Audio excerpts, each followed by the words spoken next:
Every pregnancy needs utmost care and attention. But certain pregnancies need a little extra attention. An Rh negative mother carrying an Rh positive baby is at increased risk of complications.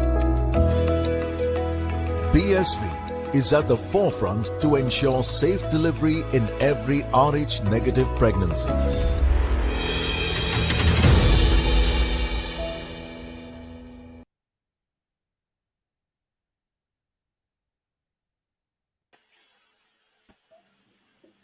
Hello and welcome to the Outside View presented by Women's Food Zone and brought to you by BSV, Puma, Food and Wellness, MRI Hospitals and MPL. We will win it, but we make sure that you are entertained. So Dane is probably, her nerves aren't settled yet, but message would you want to send to your team, Dane, that just win it easily sometimes and comfortably as well. Yeah, they were cruising. That's the problem. I was just going, texting my mom and I said, oh, no, don't worry. My mom's like, oh, they're making it look easy. And I said, well, at least you know cricket for the last one.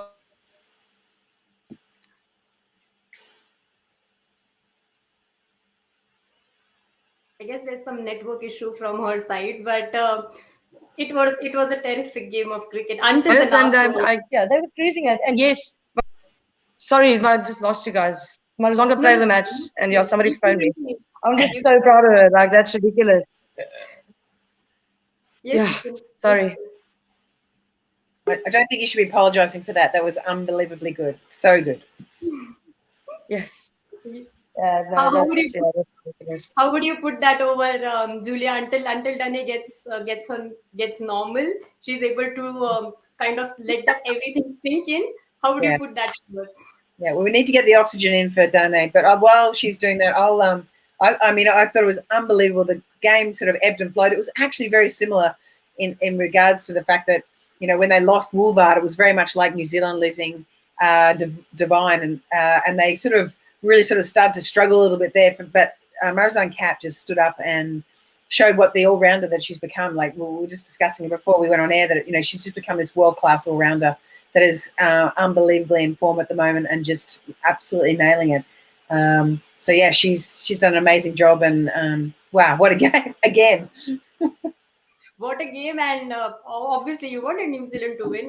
Probably you just went that way because you wanted some contrast there with our experts, but then fine, it was a good game. So let's have a look at the scorecards and the summary so far, how the match turned out. Actually, we pretty much know for ourselves what had happened there, but of course, Laura Woolford just continuing her good form. Sunelise with that captain's knock, the half century, and then Marizanne Kapp and Chloe Tryon. Minion Dupree couldn't do a lot with the bat, but at the end of the day, South Africa have another win in their cabinet, and we just were having a word on Marizanne Kapp's all-round performance in the last game, and today as well. The team needed her. She was desperate to get that strike. And when she came in, probably when Ayabonga Khaka was on the strike to get that final run, she was just having a talk. Maybe she knew that South Africa can't lose from there. They can't let that game go to a super over. Probably they already had that in their account, the win. But then she didn't want any risk. I love the way she has those chats with the players. We saw that in the last game and in this game as well, Dane. Yeah, look, incredible. You know, my nerves has not settled yet. The TV is behind me. I have to shift because of the lights. So that's why I was turning around the whole time. Yeah, look, it's just been an incredible run for the team. Just in general, if I can speak about that, just yeah, they can win one comfortably for me. Just for me. I've got my golf shirt and everything on. I'm gonna go celebrate with Marizanne's dad, my father-in-law. We're gonna go play some golf and just unwind a little bit because they're giving us, me grey. My father-in-law's got enough grey to go around for everyone. So, no, she's incredible. I know he's proud as punch. You know, I saw him last night as well. And, yeah, he's just beaming at the moment. Marizanne is coming to own as a cricketer, you know, as a person. I'm really proud of her. I'm really proud of not just the cricketer she is, but as the person she has become. You know, people speak about her skill, but I think people should get to know her on a personal level as well and understand how special she is. Not just saying it again because she's my wife, but saying it because she's really a special person. You know, she gives everything to, you know, a Lord and Savior, and she gives everything for family. So it's really paying off, and I'm glad to see her doing really well. But again, a very complete performance from the bowlers as well. I need to credit the South African bowlers once again. Yeah, once again, they are the center probably of this win, restricting New Zealand, like not allowing their lower middle order to score much. But of course, if we start with South Africa's batting first, Laura Wolfart, her third half century in the tournament, how good she has been, Julia. But probably she needs that someone in the top order to just complement her and help her just play her own. But she's been adjusting that. Today, Lizelle Lee's run out was an unfortunate thing, but she isn't getting affected by that and is just playing for the team, just showing her class. Yeah, I think the run out today was just to be a little critical. It was probably a little lazy. There was a blind turn. And she wasn't really looking for the third, and there probably was an easy third in the end. And that's what South Africa need to do is making sure that they're maximising every single time. But Lizelle Lee looked a lot better today. She's getting more comfortable with conditions, and she's just going to continue to get better and better. Laura Wolfart gave that little chance on 33. You just can't give her chances. Like, she's just going to go on with it again, as she did. Another 30 runs. That made a huge difference to keeping South Africa on track to chase down that total. So just a couple of things for probably South Africa to continue to work on is that intensity and making sure that they're maximising every single run. We saw the great running between with Chetty and Ishmael, and a few of the really quick ones between the wickets and the wickets. They're so vital for making sure that you're getting absolutely every run you can. So I don't know. I just thought it was a fantastic game, and it was another exciting one. That I'm not even sure why I'm so I'm a little out of like, oh my god, that was so crazy, and I wasn't even going for any team. Just the cricket itself was so exciting to watch, and it's just such an amazing spectacle, this whole World Cup. So exciting to watch that was, and probably now I am intrigued to know what Laura Wolfart actually pens down before she comes into bat. There must be something, because those three half centuries coming in. Your words and your thoughts on her, Dane. You've been with the team. You've seen her grow, and today yet again, consistency is what the word you used for her in the mid show, and she's just proving everyone right and just performing there for the team. We need to steal that diary. That's what we need to do. Find out what she's writing in the diary. My phone's blowing up. Sorry. No problem. Did you hear my question, or should I repeat it? You asked what about Laura Pens before she bats. I don't know. I think she's gonna message me and tell me, why did you tell everyone? I don't know what's. After I said that, I thought, was I allowed to say that? But I mean, as I said, I don't know what she pens, but it just comes down to the professional she is. Whatever she puts in there, she can keep on writing. But she thinks about the game in depth. And the stats speak for itself. She wants to score runs. She wants to be out there. I'd like to see her go on and score big 100. I think she'd be disappointed just getting short of it every time. It would be good to see her score a big 100. She deserves it. And probably it was a captain's day today, if we can put it out there with the bat. Sophie Devine first scoring 93, and then Sunil Lees today. How impressed were you with her performance as well? Stitching in that important partnership first with Laura Wolfart, and then staying on the pitch to sort of make things easy for South Africa. But it wasn't supposed to be easy, because South Africa aren't winning easy. They're winning, but not winning easy. Julia. Yeah, no, she batted technically. She was very, very stable. She just rotated the stroke nicely. She got Wolfart on strike all the time. It actually did look quite easy, and clearly it's a really nice pitch to bat on once you've got in. But she hit the ball over the top nicely. She went aerial. She went on the ground. I've been really impressed with how Sune's been batting at number 4, and I think she's really trying to make that spot her own. And I think that really supports someone like Laura Wolfart a lot, and takes the pressure off her to just be able to play her shots and continue with her run streak that she's got at the moment. I'm not going to have a job when I get back. That's not. I need to do these things. I need to commentate and stuff. I'm not going to have a job. I'm out of a job. It's much easier being a commentator anyway. I don't know. I'm more nervous than anything else. And of course, that was batting Laura Wolfart, of course, continuing a good form. But one concern about South Africa's batting, we of course will have a word on Tasmin Brits. She's trying to find her rhythm back, but has been not able to do so until now. But say when the things would proceed and South Africa are to play 3 more important games now, so how does the team approach her, and what's the way to find it? Because you can't afford to have that many dot balls, probably that builds pressure on the opposition as well. So how do you deal with that, Danny? Look, I'm gonna agree with Julia about Sune. Sune's making number 4 a spot, so I'm gonna have to find another spot. Maybe I need to go through and I come back. I don't know. That's if I have a spot within this very impressive side. But no, for me, I'm going to stick with what I've said from the start. I think Sune should slot up to number 3 because she's been batting really well. And then I'll slot, yes, Mignon has not been going great, but I mean, Mignon comes with the experience, and I would slot Mignon up at 4, Marizanne 5, 6, Chloe Tryon. And then why not? It does not, you can even go Trisha at number 7, and you can slot her in down there somewhere and give her the freedom maybe to say, you know what, go hit the ball. But at the moment, the role they're giving her, it's not working. Let's be honest. I'm not gonna lie. I've never been a person that gonna lie about a certain situation. And certainly when it comes to my team, I just think number 3 is not working at the moment. They're trying to find something which they should not. There's a Sunelise that's in incredible form. What's the difference? She comes in and she takes the game away either way. I just think it's not about dropping Tasman Brits. I'm not saying that at all, but I think it's just finding a spot for her where she can maybe find her feet within this World Cup and get a bit of confidence, because those dots aren't working. It's just slowing the game down, and it's putting pressure on Laura Wolford and then Sune and everybody coming in as well.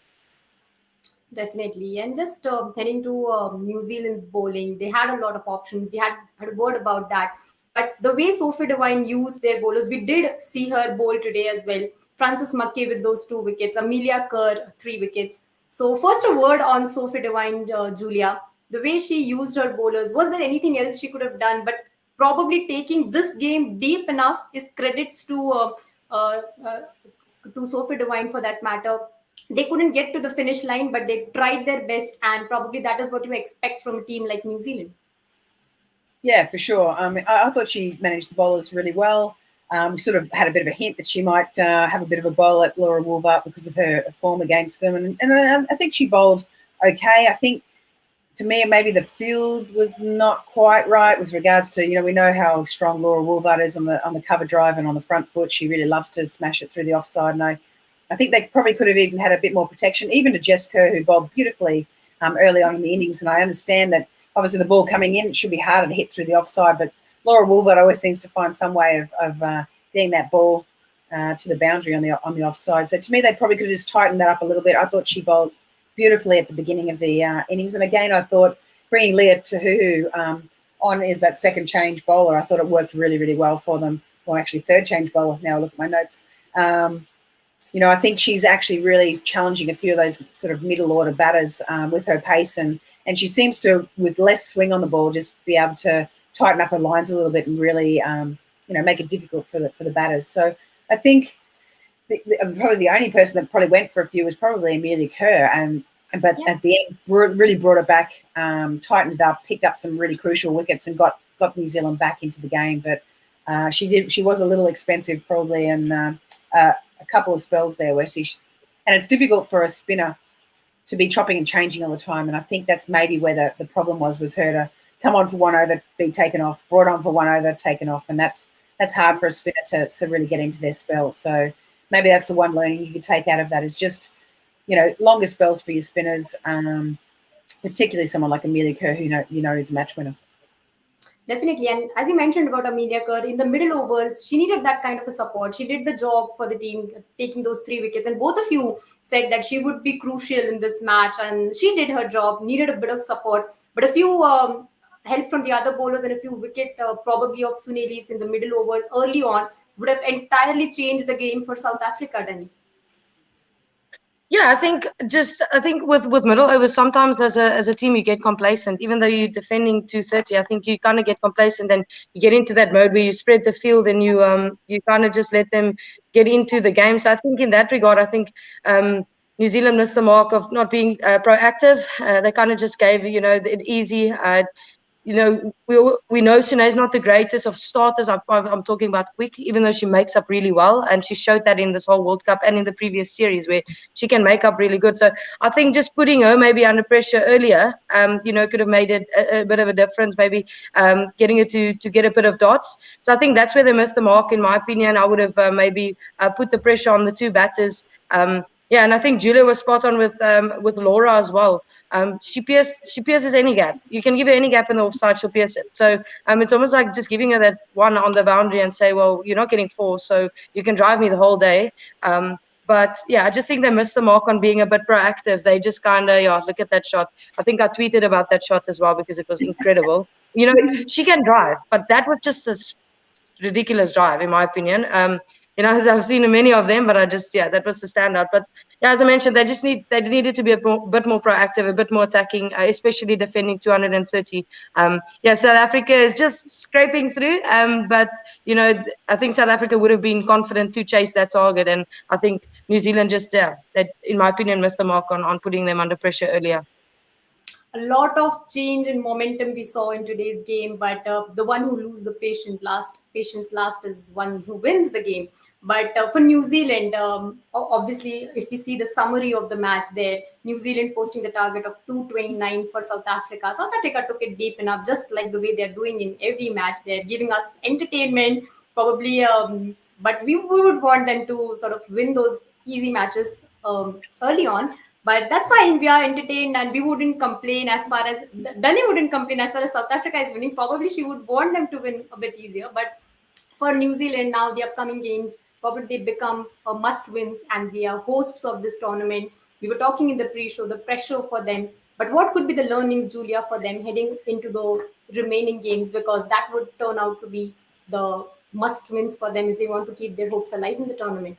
Yeah, well, absolutely. They've got England next, which is obviously going to be very, very challenging. England coming off a win, and they've been playing well, but they've finally got some luck and got over the line, and they know they have to win every game. So that's going to be a wrestle, that one. That they've, I'm not even going to try and pick who's going to win that one at the moment. But New Zealand really need to make sure that they're on top of their game.